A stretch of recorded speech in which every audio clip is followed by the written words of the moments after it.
I just wanted to get your opinion on something that has affected a few friends of mine recently. Sure. So some of my close friends have struggled with anxiety and panic attacks. These are guys in their late 20s, early 30s. Right.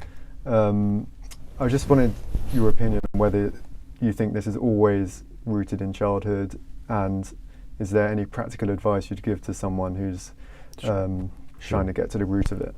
Sure.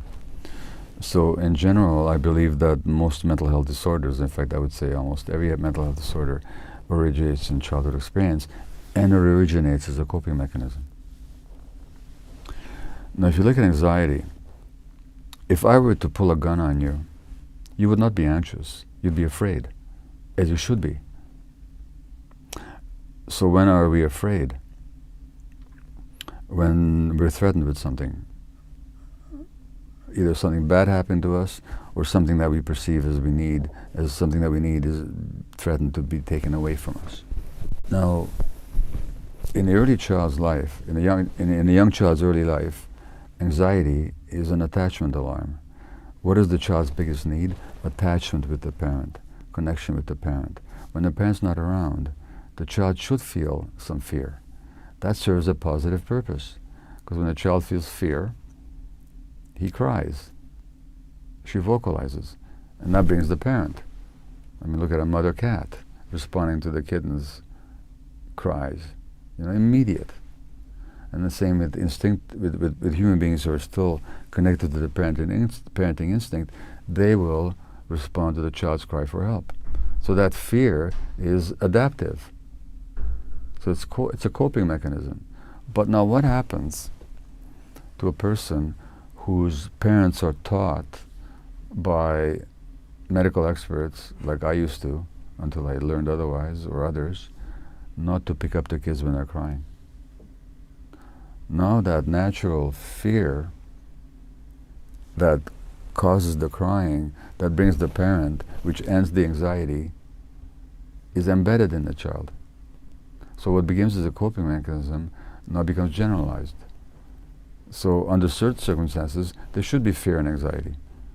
But when I have this anxiety, when there's no immediate threat, what is that about? It's not a response to anything external, it's the embedded anxiety that I developed as a child. Now, in a society that makes people more isolated all the time, where human social contact is replaced by the rather cold and impersonal world of the internet, and when people under genuine threat, where young people have less opportunity for meaningful employment and belonging and a sense of purpose than their parents used to, there's more general threat. Now when that general threat hits people who are in childhood over-immersed in anxiety that's not relieved by the parent coming to help them, now you've got an anxiety situation. So when it comes to your friends with anxiety, I would get them to really look at their childhoods and to recognize that that anxiety is really the cry of some desperate childhood part of themselves for help, and to learn to get help with that part.